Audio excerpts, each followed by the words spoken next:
hoje a gente vai falar do segundo mandamento, né, dando continuidade a as aulas que vão tratar de todos os 10 mandamentos. Então, o segundo mandamento também faz parte, né, dos mandamentos relacionados diretamente a Deus, né, que são os 3 primeiros. Semana passada a gente viu o primeiro mandamento, né, que é amarás o Senhor teu Deus acima de todas as coisas, e o segundo mandamento que diz, não invocarás o nome de Deus em vão. Né? Então, o que está incluído nesse segundo mandamento, o que ele nos convoca a viver, né, no nosso dia a dia, esse imperativo, né, de não invocar o nome de Deus em vão. Então, como respeitar a santidade do nome de Deus? Né? Então, essa pergunta é uma pergunta e ela já traz vários conceitos aí, né? Ou seja, de respeitar não somente a Deus, né? Mas a santidade do nome de Deus. Então, ela já afirma que o nome de Deus também é santo. Né? Assim como Deus é santo, o seu nome também é santo. Né? Então, como respeitar a santidade do nome de Deus? Invocando, bendizendo, louvando e glorificando o santo nome de Deus. Né? Então, assim, toda vez que nós falamos de Deus de uma forma respeitosa, enfim, louvando, glorificando, a gente, né, é uma forma de respeitar a santidade de Deus, né? E de invocar o nome de Deus, não em vão, mas de uma forma correta, né? De uma forma boa. E deve, pois, ser evitado o abuso de invocar o nome de Deus para justificar um crime, logicamente, né? E ainda todo o uso inconveniente do seu nome, como a blasfêmia, que é a ofensa, né, propriamente dita, ou seja, você xingar a Deus ou xingar as coisas santas, né, a igreja, os santos, Nossa Senhora, que por sua natureza é um pecado grave.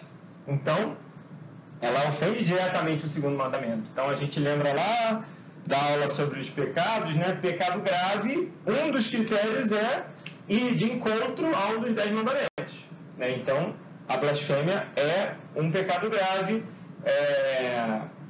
nesse critério. Né? Tem os outros critérios também. As imprecações, o que são as imprecações? Que é rogar praga.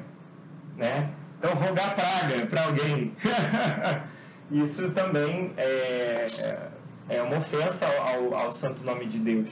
E a infidelidade às promessas feitas em nome de Deus. Né? Então, se eu faço uma promessa, um voto, a gente vai ver mais para frente exatamente, e eu não cumpro, não sou fiel àquilo, eu também estou indo de encontro ao segundo mandamento. Tá? Bom, aqui tem uma historinha, né? Ele começa o assunto dessa aula com essa história. Né? Uma cantora de ópera começou a perder a voz e a sentir problemas na garganta. Os médicos disseram-lhe, a senhora já não poderá cantar e nem sequer falar mais. Momentos antes da operação, disseram-lhe se queria dizer alguma coisa. Ela respondeu com um sorriso, glória ao Pai, glória ao Filho, glória ao Espírito Santo. Foram as últimas palavras que pronunciou. Né? É um conto comovedor e exemplar. Bom, né, esse conto, ele mostra uma pessoa que, ali naquele momento, que eram as últimas palavras que ela poderia dizer, né? Porque, enfim, em virtude de uma operação, não ia poder mais falar nada, nunca mais. E tudo que ela quis foi glorificar o nome de Deus. Né? Dizer com palavras, né? Que ela glorifica a Deus, que ela santifica o nome de Deus, né? Então, de fato, muito bonita essa história, né? Então, isso na verdade é um reflexo de uma vida interior verdadeira, de uma pessoa que tem vida interior, né? Que para que isso não seja também apenas palavras ao vento, né? Que dependendo da circunstância, você pode falar muito bem de Deus, mas aquilo ali são só palavras vagas, né? Enfim. E é diferente quando isso é um resultado, de fato, de uma vida em Cristo, né? Então, o segundo mandamento da lei de Deus manda-nos precisamente honrar o nome de Deus. Né? Então, assim, sempre que a gente faz uma oração, a gente está honrando o nome de Deus, né? Até algumas situações bem comuns, né? A gente fala, graças a Deus, né? Então, assim, é importante a gente ter também algum cuidado para usar essas expressões para não ficar uma coisa banalizada, né? E de fato, quando a gente, né, num comentário, não, graças a Deus, estou muito bem, graças a Deus, que aquilo realmente, a gente compreende o que ele está falando, né? Que realmente eu digo, não, se não fosse a graça de Deus, eu poderia não estar nessa situação, né? Enfim. Então, como que no nosso dia a dia, a gente, em vários momentos, né? Fica com Deus, né? Então, isso é muito bom. Isso é um costume que nós brasileiros temos de invocar o nome de Deus, né? De uma forma positiva. Mas que também pode ficar uma coisa banalizada, né? Dependendo da situação. Então, tomar um cuidado com isso, né? O nome de Deus é santo, né? Que foi a afirmação lá da pergunta que começou essa aula. Então, Deus é santo e o seu nome também o é, porque o nome representa a pessoa, né? Então, a gente vê, por exemplo, se eu ouço falar mal de uma pessoa que eu gosto muito, que é um familiar, um amigo e tal, aquilo, eu recebo aquilo como de fato uma ofensa àquela pessoa, né? Por mais que não tenha sido falado na presença da pessoa, digamos assim, né? Mas estou falando mal do nome da pessoa, né? Então isso também, por exemplo, a gente falar mal como é que chama? Agora me faltou a palavra. Ai meu Deus, quando fere a honra da pessoa, né? Então quando você conta uma mentira, uma fofoca, uma coisa nesse sentido, isso também, né, é um pecado. E você não está, digamos assim, agredindo, ofendendo diretamente a pessoa, mas o nome da pessoa. Porque o nome da pessoa também representa a pessoa, né? Ele não é apenas uma palavra vazia, né? Se você está falando mal daquele nome, você está falando mal automaticamente daquela pessoa. E para Deus é a mesma coisa, né? Então, se Deus é santo, o seu nome também é santo, né? Da mesma forma que eu considero os meus familiares, minha esposa, filhos, amigos, eu também quero que o nome deles seja preservado, né? Seja bem falado sempre. Os anjos e os santos no céu louvam continuamente o nome de Deus, proclamando o santo, santo, santo. Então, isso é uma das partes da missa, né? A oração do santo, onde toda a assembleia proclama de forma evidente, né, a santidade do nome de Deus, né? Então, santo, santo, santo, Senhor Deus do Universo. Então, nós pedimos também no Pai Nosso que seja santificado o nome de Deus.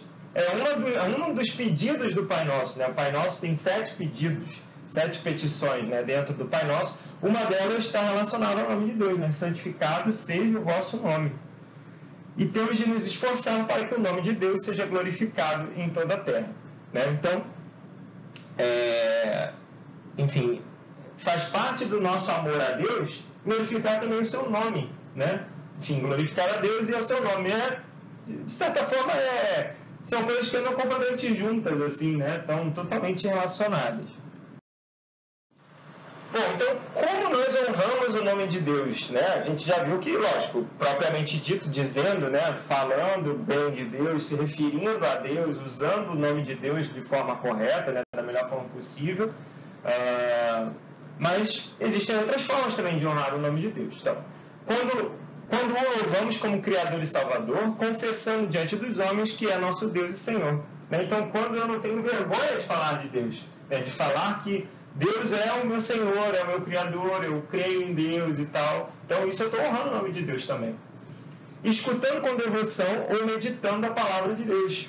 Então, quando eu tenho respeito também à palavra de Deus que é mencionada por outros, né? Ou quando eu leio a palavra de Deus, né? nas Sagradas Escrituras, enfim, quando eu escuto uma meditação, leio um livro que fale de Deus, né? Quando damos graças por tudo que nos concede, né? Que é o graças a Deus, cuidando de tudo,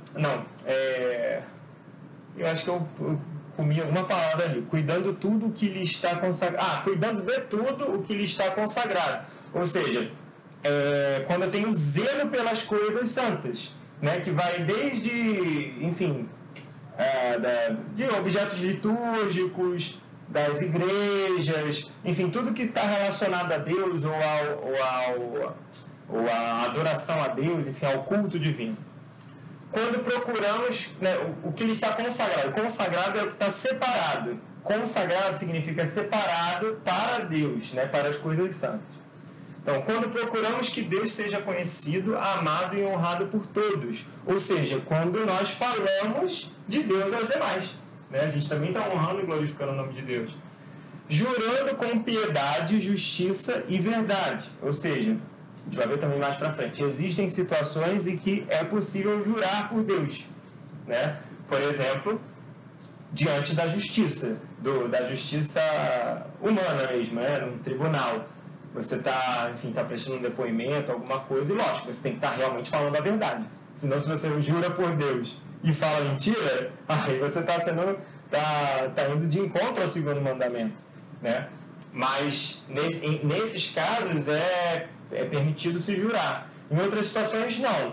Né? Como, sei lá, jurar por qualquer coisa. Sei lá, eu juro que eu vou parar de fumar. Juro por Deus que eu vou parar de fumar. Sabe,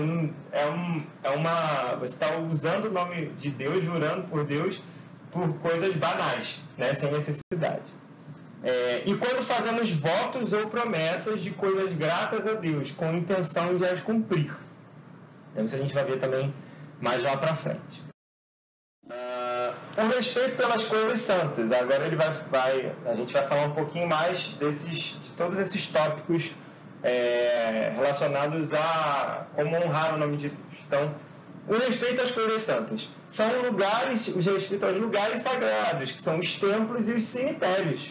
Né? Então, os cemitérios também são considerados locais sagrados, porque lá descansam as almas, descansam os corpos, né, das almas de pessoas que depois vão, né, enfim, muitas delas vão ressuscitar. Né? Então, a gente tem que ter um respeito a esses locais, aos cemitérios também.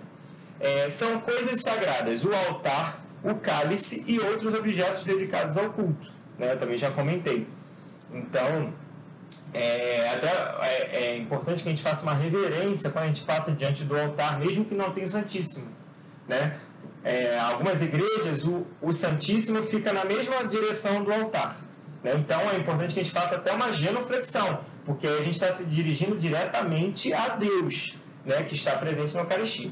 Mas em outras igrejas existe uma capela do Santíssimo e tem o altar onde é realizada a Santa Missa. Mesmo apenas o altar, é importante que a gente faça uma reverência, pode ser só uma vênia, né, que é o abaixar a cabeça, assim, em sinal de que ali acontece algo sagrado, ou seja, aquilo é um espaço separado para as coisas sagradas. O respeito também pelas pessoas consagradas, né? Os ministros de Deus e os religiosos, ou seja, os respeitos aos sacerdotes e aos religiosos. Isso também faz parte do honrar a Deus. Merecem todo o respeito pelo que representam e nunca se deve falar mal deles. Né? Então, quando a gente fala mal de uma pessoa, julga erroneamente, etc., em muitas situações a gente pode estar pecando. Quando essas pessoas são sacerdotes ou religiosos, isso torna o pecado ainda mais grave, justamente por esse motivo. Né? Bom, se profanam coisas ou lugares sagrados ou se injuriam as pessoas consagradas a Deus, comete-se um pecado de sacrilégio. Então, assim, sei lá, xingar um sacerdote é um sacrilégio, ou seja, é um pecado grave, muito grave. Né? Enfim, e se a pessoa faz com inteira liberdade de consciência, é pecado grave mesmo. Né? Agora falando um pouquinho sobre a questão do juramento. Né? O juramento é por Deus por testemunho, ou seja, você coloca Deus como testemunho daquilo que você está dizendo, né? Para todo sempre. Em ocasiões muito importantes, sobretudo diante de um tribunal, pode-se invocar a Deus como testemunha da verdade do que se diz ou promete. Isso é fazer um juramento, né? Como eu já falei, é uma situação em que é possível, né, invocar o nome de Deus. Fora destes casos, nunca se deve jurar. E é preciso procurar que a convivência humana se estabeleça na base da veracidade e honradez. né? Como o próprio Jesus disse, seja o vosso falar sim, sim, não, não. Tudo que passa disso procede do maligno. Ou seja, se eu procuro viver dessa forma, eu não preciso jurar por nada. Quando eu estou dizendo a verdade, eu estou dizendo a verdade. Né? Se eu digo que alguma coisa aconteceu, ela aconteceu. Se eu digo que não aconteceu, não aconteceu. E acabou. Eu não preciso jurar, nem, enfim, fazer nada que, digamos assim, fortaleça o meu argumento, a minha afirmação ali. Né?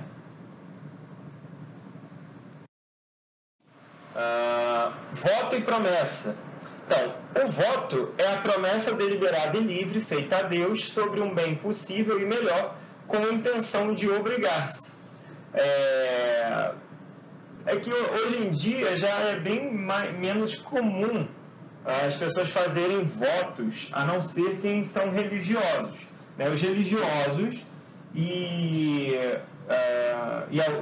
os sacerdotes, de um modo geral, eles fazem o voto de obediência ao bispo. Né? Então, o voto de obediência ao bispo.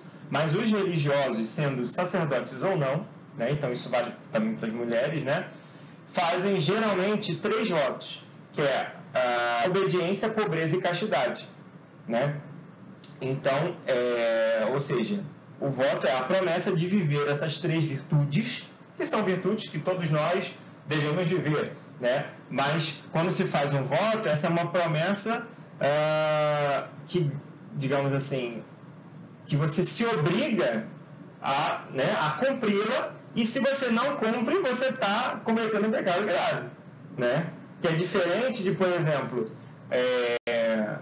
sei lá, numa outra situação diferente disso, que a pessoa não fez votos, mas ela procurou fazer um propósito de viver aquilo. Se ela por acaso não consegue, e lógico, dependendo da situação, pode não ser um pecado grave, às vezes nem ser pecado, né? Ou no máximo um pecado leve, mas quando é feito um voto, né, isso ganha um peso muito maior.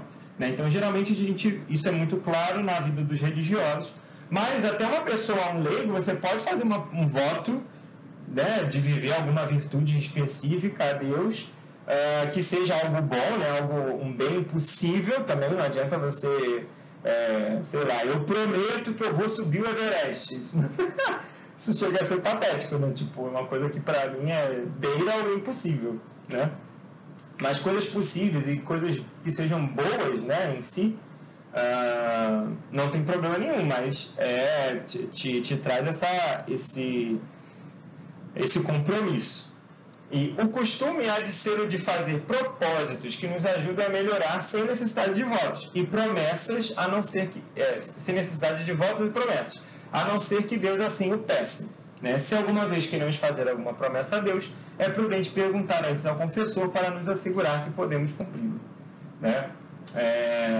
Então, assim, geralmente o mais aconselhável é isso, é que se faça propósitos, né, de vida, né? Pequenos propósitos de crescimento de vida espiritual, enfim, de questões até mais humanas, né, de um modo geral, enfim, de melhorar como, né, ser um pai melhor, um esposo melhor, um profissional melhor, etc., um cristão melhor, né? Mas a promessa, né, tem que ser feita com muito cuidado, assim, né? Sempre é importante, por uma questão de prudência, consultar um sacerdote ou alguma pessoa, né, que tenha uma bagagem, né, relacionada a isso, que possa nos aconselhar da melhor forma possível, né? Não é algo assim proibido, mas não é o mais aconselhável, né? Enfim, porque traz de fato esse comprometimento mais forte, né? Isso envolve também outros mandamentos, né? Na questão, por exemplo, das promessas batismais, né? Nós, principalmente no Crisma, né, nós reafirmamos tudo o que cremos, né? Então, a renovação, tem uma parte da cerimônia do Crisma, que é a renovação das promessas do batismo. Então, as promessas que os nossos pais fizeram, geralmente, né, lá no nosso batismo, agora é a própria pessoa que faz essas promessas, né, quando ela recebe o Crisma. Então, ela se compromete também a viver tudo que a vida cristã exige. as promessas no casamento, né? Te prometo ser fiel, amar-te, respeitar-te, na alegria e na tristeza. Então, assim, todas as vezes que, por acaso, não se cumpra essas promessas, né? Você está se responsabilizando com relação a isso, né?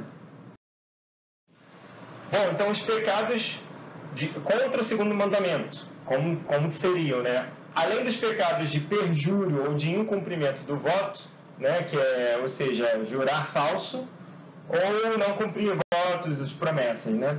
Os pecados contra esse mandamento são pronunciar com ligeireza ou sem necessidade o nome de Deus. Como eu falei, né? A gente tem esses costumes, né? Fica com Deus, graças a Deus e tal, que, enfim, de um modo geral, são coisas boas, mas que também podem ser usados de forma banal, né? Ou até, digamos assim, sei lá, falar o nome de Deus em situações cômicas, né? Ou não muito respeitosas. Nomear a Deus com enfado, né? Enfado é tipo com apatia, com até uma certa raiva, aborrecimento, entendeu? Então, sei lá, num acesso de raiva, de ira, e você fala, põe Deus no meio, culpa Deus de alguma coisa, entendeu? Maldizer e blasfemar, esse é bem óbvio, né? Ou seja, que é falar mal de Deus de forma bem indireta, né? Ou das coisas sagradas. A blasfêmia consiste em dizer palavras ou fazer gestos injuriosos contra Deus, a Virgem, os santos e a Igreja. Se se faz de forma consciente, é um pecado grave, pois vai diretamente contra Deus. Então, né, isso eu acho que é o mais claro, né? Quando a gente pensa no segundo mandamento e a gente pensa, como que se ofende, né? Como que se vai contra esse segundo mandamento? A blasfêmia é o mais evidente, né? Mas a gente viu que existem outras questões relacionadas também a esse, enfim, ao respeito ao nome de Deus. O nome do cristão. No batismo impõe-se um nome ao neófito, ou seja, né, a criança que acabou de nascer. Os pais, padrinhos e o pároco devem procurar que seja um nome cristão, o nome de um santo que viveu uma vida de fidelidade exemplar a Deus. Lógico, não é nada obrigatório, mas é bom que, enfim, até na escolha do nome dos filhos, que a gente procure colocar nomes que sejam cristãos, né? Que estejam dentro do costume, da tradição cristã, né? Que tenham um significado importante para a vida cristã, ou que lembre, né, de santos e de pessoas que viveram verdadeiramente a fé cristã, né? Isso já vai servir de exemplo, né? Já automaticamente aquela criança, o próprio nome dela já vai remeter a tudo isso, né? Então, quando a gente escolhe também o nome de um santo, por exemplo, para uma criança, você já coloca aquela criança sob o patrocínio daquele santo, né? Já tem um intercessor no céu diretamente, né? Então, oferece-se ao cristão um modelo de caridade, ele é assegurado a sua intercessão. É lógico que não é só colocar o nome da criança no nome de santo, que só colocar o nome não diz alguma coisa, mas não diz tudo. Né? Lógico que depois é importante que se incentive, que se ensine a criança, né, a conhecer, a buscar, sabe por que seu nome é fulano? Porque é o nome do São Fulano, que viveu assim, assado, né? Assim resulta que o nome de cada pessoa é sagrado e merece respeito, né? Como a gente viu lá no início, né? O nome remete à própria pessoa. E Deus conhece cada um pelo seu nome, né? Por isso que a gente também deve respeito às pessoas na forma dos seus nomes também, né?